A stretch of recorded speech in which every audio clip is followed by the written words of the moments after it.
नमस्कार दोस्तों, आप सभी का हमारे YouTube channel CK learning point में स्वागत है। दोस्तों, आज की इस वीडियो के माध्यम से हम लोग सितंबर मंथ वाला प्रतियोगिता दर्पण का सार संग्रह वाले चैप्टर को करने वाले हैं। आज हम लोग 51 लाइनर क्वेश्चंस को करेंगे। तो चलिए शुरू करते हैं और आते हैं पहले प्रश्न की तरफ। पहला प्रश्न है, बौद्ध धर्म में महायान और हीनयान में विभाजन किस संगीति में हुआ था? इसका उत्तर हो जाएगा चतुर्थ बौद्ध संगीति में, जो कि प्रथम शताब्दी में कनिष्क के शासनकाल में कश्मीर के कुंडल वन में वसुमित्र की अध्यक्षता में हुई थी। इसी संगीति में बौद्ध धर्म जो है दो भागों यानी महायान और हीनयान में विभाजन हो गया था। अगला प्रश्न है, गौतम बुद्ध के गृह त्याग को कौन सा चिन्ह इंगित करता है? इसका उत्तर हो जाएगा घोड़ा, जबकि कमल जो है उनके जन्म को इंगित करता है। अगला प्रश्न है, अष्टांग संग्रह की रचना किसने की थी? इसका उत्तर हो जाएगा वाग्भट। अष्टांग संग्रह जो है आयुर्वेद से संबंधित है, जिसकी रचना वाग्भट के द्वारा की गई थी। अगला प्रश्न है, राजा ब्राह्मणों को छोड़कर सबका स्वामी है, यह विचार किसका था? इसका उत्तर हो जाएगा गौतम।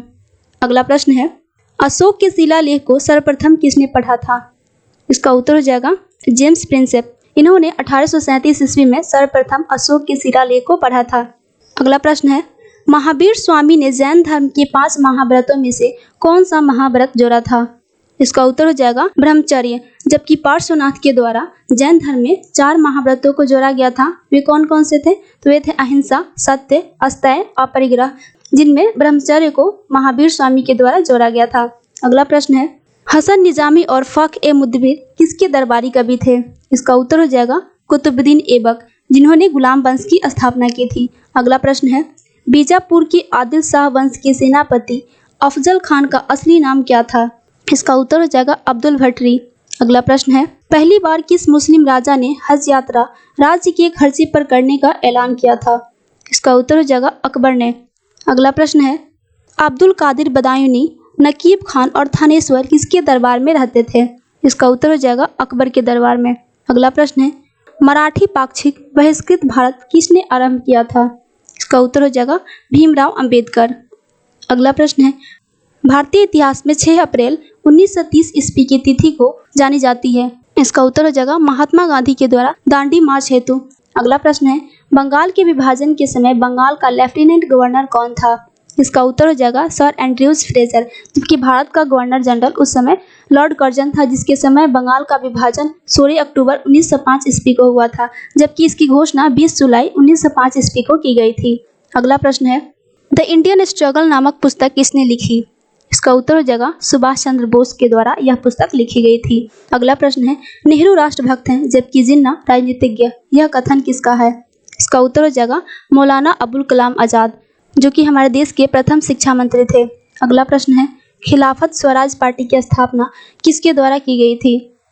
इसका उत्तर हो जाएगा चित्तरंजन दास और मोतीलाल नेहरू। 1922 के गया अधिवेशन के पश्चात चित्तरंजन दास और मोतीलाल नेहरू के द्वारा कांग्रेस से अलग होकर एक नए पार्टी की स्थापना की गई थी, जिसे खिलाफत स्वराज पार्टी के नाम से जाना जाता है। इन्होंने इस पार्टी की स्थापना 1923 ईस्वी में की थी। अगला प्रश्न है, लोकहितवादी के नाम से किसे जाना जाता है? इसका उत्तर हो जाएगा गोपाल हरि देशमुख।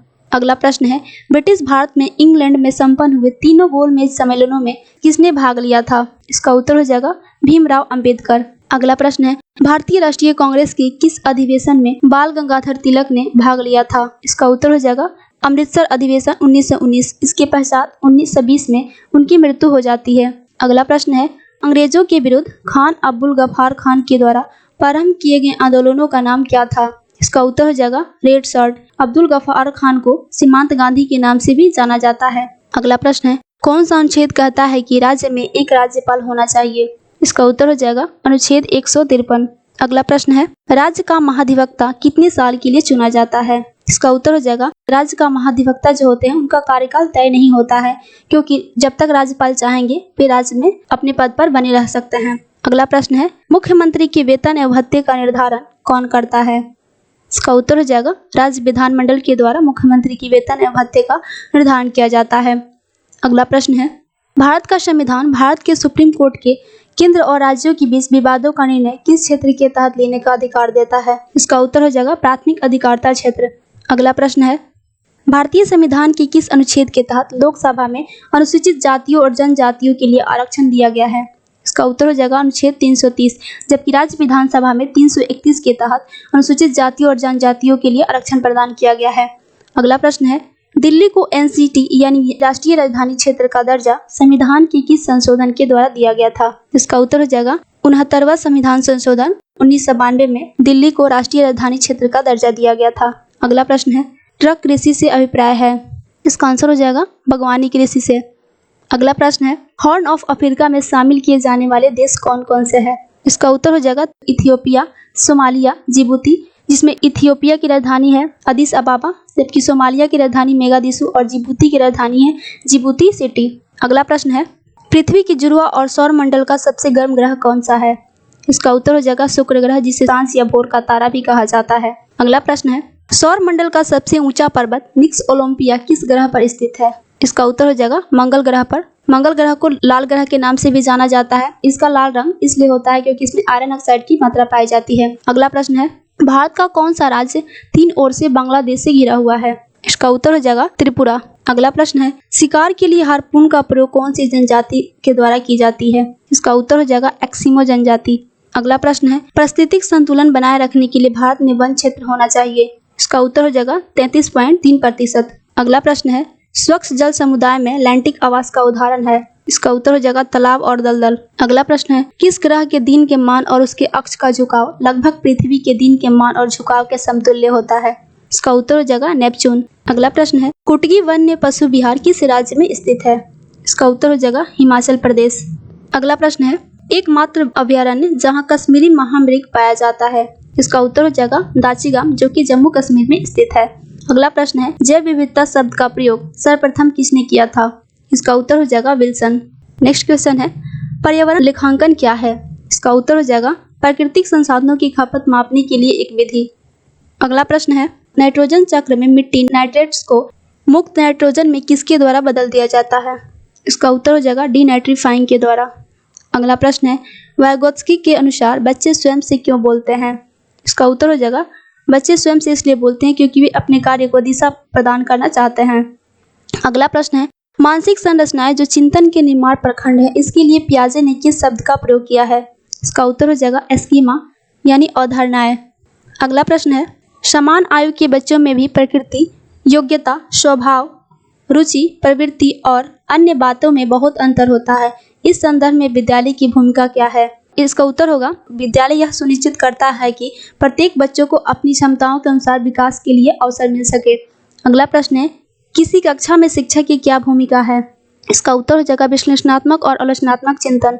अगला प्रश्न है, विभिन्न मुद्दों और विमर्शों पर उनके लिए कारण प्रस्तुत करते हुए बच्चों को अपनी व्यक्तिगत राय को व्यक्त करने के लिए प्रोत्साहित करने वाले प्रश्न किसको बढ़ावा देते हैं? इसका उत्तर हो जाएगा सीखने की विश्वसनीय स्थितियां जुटाना और शिक्षार्थियों को स्वतंत्र चिंतन की सुविधा प्रदान करना। अगला प्रश्न है, राष्ट्रीय केसर मिशन किसकी उपयोजना के रूप में लॉन्च किया गया है?